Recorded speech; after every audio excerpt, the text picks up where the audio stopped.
all trying to stay home and stay safe, and for that reason, you may find that these 3 easy substitutions might help you use what you already have in your pantry instead of having to make a trip to the store.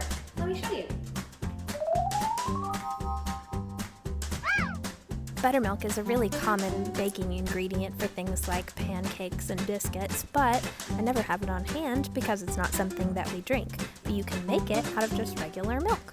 You need 1 cup of milk and 1 tablespoon of vinegar. You can also use an acidic ingredient like lemon juice if it's what you have on hand. Then you wait. After 5 to 10 minutes, you'll start to see a difference in the milk mixture. It has become thicker. You might even see some coagulated lumps inside the milk mixture, which tells you that the acid has done its job. Now you have a nice tangy buttermilk that you can use in your baking recipes.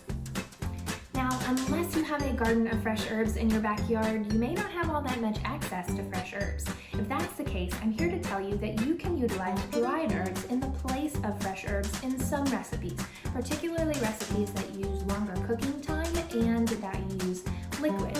I'll be honest with you, fresh herbs usually win out in a taste contest between the two, but dried herbs definitely work in a pinch if you use this substitution. Dried herbs are more concentrated in flavor than fresh herbs because of the absence of water that was in their leaves. So, to replace 1 tablespoon of fresh herbs, you would need to use a teaspoon of dried herbs.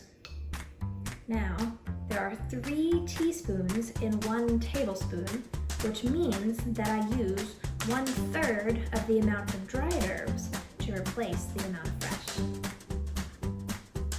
When baking, you'll often see baking soda or baking powder involved in the recipe, and that's because these ingredients cause an acid-base chemical reaction that makes carbon dioxide bubbles that make your baked good rise.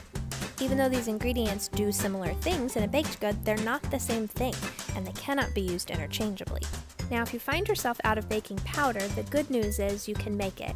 All you need is 1 teaspoon of baking soda and 2 teaspoons of cream of tartar, which is kind of misleading because it's not cream, it's definitely powder. So now you have baking soda, which is a base, and tartaric acid, or cream of tartar, which is the acid, so you've got an acid and a base, just like baking powder. Mix it all together and then measure what you need of baking powder out of this mixture.